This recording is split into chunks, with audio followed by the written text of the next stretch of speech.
there, and welcome to Sweethearts, the classic candy heart font. This is a color bitmap OpenType SVG font, so it's a little different than a traditional font, and I'm going to show you how it works. So I've got my type tool here. I've already selected the typeface, Sweethearts. I've got a size selected, and I'm ready to go. To enter my first line of type, I'm going to just click with my type tool, and I'll type out the word sweet.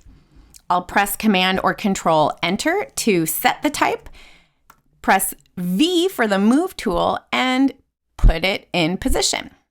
To add the next line of type, I'm going to grab the type tool again, click to create a second line, and this time I'll type hearts.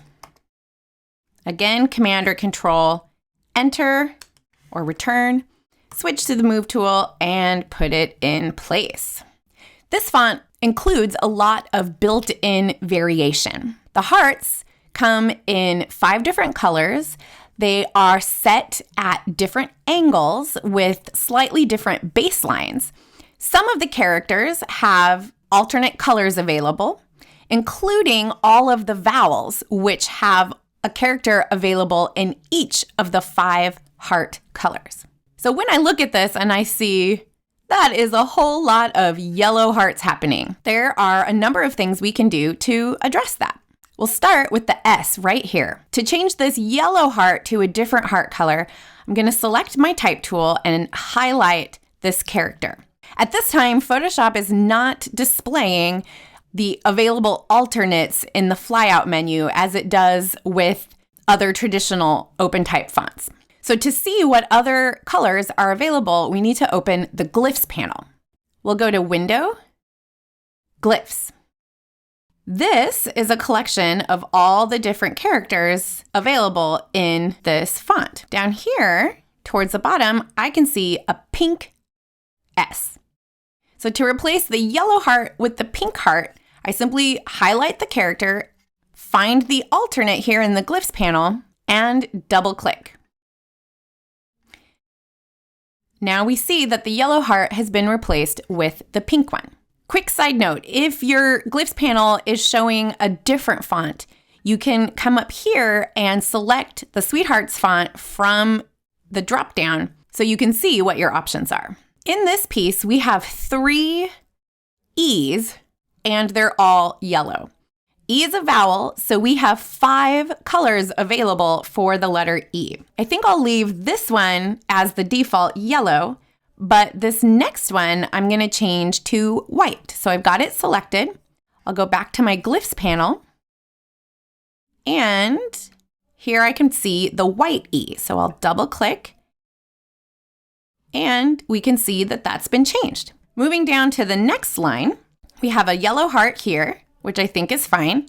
And again, we have a yellow E. So this time I'll select this E, and in my glyphs panel, we'll make this one green. A is also a vowel, and it's orange here, similar to the W, and they're side by side. So let's make this A white. We'll leave the R as it is. T is not a vowel, but it does feature an alternate. In this case, yellow. Now that introduces a problem here because this T is yellow and so is this S. And the only other alternate available for the S is this pink one, which we already have up here. So we could change this yellow S to a pink one and it would just match over here. That would be fine. But in a minute, I'm going to show you how we can manually and very easily recolor this. First, let's go about custom typesetting these characters. I would like them all to be a little bit closer together. So I'm going to select both layers in the Layers panel by holding Command or Control and clicking to make sure they're both selected. Then I'm going to open my Character panel. If you have your Type tool active, you can find a shortcut button to it here in the Control panel, or you can just go to the window menu and choose Character. Here we're going to adjust something called tracking. So tracking is the spacing between all the characters on a line of type. So we could either type in a number here or select from a drop down, or my personal favorite is to hover over the little icon right here, and then you can just click and drag. So if I drag this to the left, the characters are going to get closer together. So maybe even -140. There we go. I'm liking that. So that is the tracking. If we wanted to adjust the spacing between individual pairs of letters or hearts, we could just put our cursor in between them. And in that case, we would then use this option right here to adjust kerning. So same thing, dragging to the left will tighten the space, dragging to the right will widen it. So I built this font with some variety in there, with the idea being that the hearts are sort of loosely scattered around. So there is some variety, but if you want to increase or decrease that spacing, this is how you do it. Another feature that introduces some playfulness is the baseline shift of these characters. So the hearts are rarely going to line up in a perfectly straight line. So I wanted to have some playful bounce.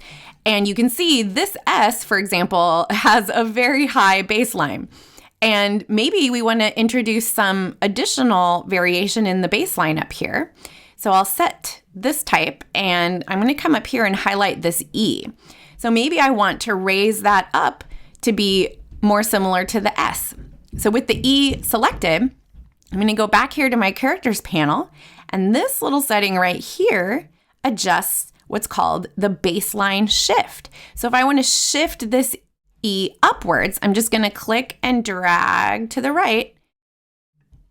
And as I go, you can see that it's moving up. Of course, dragging to the left would bring it down. So maybe this S is a little too squirrely for this instance. So let's drag that one down just a little, not a ton. Still want it high, but maybe not quite that high. And when we're happy with that, we can go ahead and commit it. At this point, you may notice something that looks a little wonky. And that is that the end characters here, the T and the S, both appear as if they have been cut off. This is a strange phenomenon. As you will see, if I just click to insert my cursor, it reappears.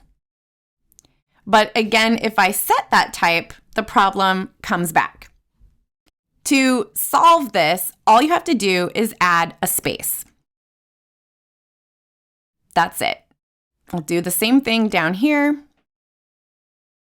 And I can move both of these back over. It doesn't happen all the time, just on occasion. So now that we have placed the type, styled it with different alternates to vary the color, we adjusted the tracking, some kerning, and also the baseline. So now I'll show you how quick and easy it is to recolor any of the hearts that you may want. So for example, if we're going to recolor this S, I'm going to target the hearts layer because that's the layer the S is on. I'm going to select it using the elliptical marquee tool. Just a sloppy selection here, no need to be perfect. Now with my selection active, I'm going to come down to the bottom of the layers panel and click to select a Hue Saturation adjustment layer. When this pops up, you can see that the selection has already created a mask. And now we just need to clip this adjustment layer to the hearts layer itself. So you can either come to the layers menu and choose Create Clipping Mask, or what I do is hold down Alt or Option and hover in the space between the adjustment layer and the layer below, in this case, hearts. And when I see this goofy, funky cursor, click, and we'll see that the adjustment layer is indented and nothing's happening here yet. But we're getting set up so that the adjustment we're about to make will only happen in this unmasked area on the hearts layer. So now that we've got that done, we are ready to adjust the S. So with the properties panel, I can either take the hue slider and drag it and change the whole heart, including the text. Maybe that's fun. Maybe that's what you want to do. Or in this case, I want to keep the pink S, but I want to recolor the yellow heart. So here where it says master, I'll just click and select yellows. And now I can take this hue slider and drag it to wherever it is that I want. And we see that it's only affecting the heart and not the S. So maybe I'll drag it to this purpley blue. And then because that color is so intense, I'm going to take the saturation and drag it downwards so that it more closely matches the other hearts in value. I also have this previously created levels adjustment layer that I'm going to drag on top of everything. So you can see here that it's just kind of brightening up the whole scene.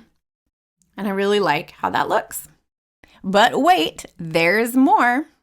Included in the downloads, you will find individual images for each of these hearts. So you can use them for any other design purposes, whether you want to put different text on them or just use them as a decorative element in your designs. You can simply open them up and drag them into any of your pieces. But that's still not all, because there is one more thing, and that is a brush called Smooch. To load this brush, just double-click the .abr file included in the downloads, or you can come up here and choosing this cogwheel and then choosing Import Brushes and navigating to the .abr file, and that will load it here. So to demonstrate this brush, I'm going to create a blank layer, and we'll drag it up here. And this brush has some built-in functionality that makes it pretty special. So when I click, I get one instance, and then I'm just moving my brush, and you can see that the lips are changing color, they're changing size, and they're changing angle. So this is a behavior that I've built into the brush. So you would use it kind of like a stamp, and it has some randomization built into it.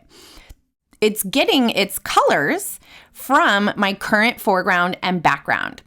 So if you are choosing a color to use for your smooches, choose not one, but two, and you can have some nice variation.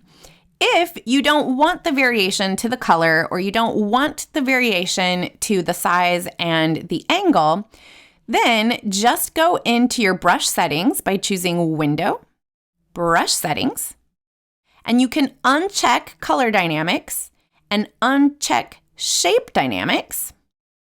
And then if I make a new layer, and we'll hide that one, now you can see that it will just be your foreground color, and it will be the same size and angle, which of course you can adjust, but the randomness of it will be removed. So hopefully that does it for you, and I hope that you find this font as sweet as I do.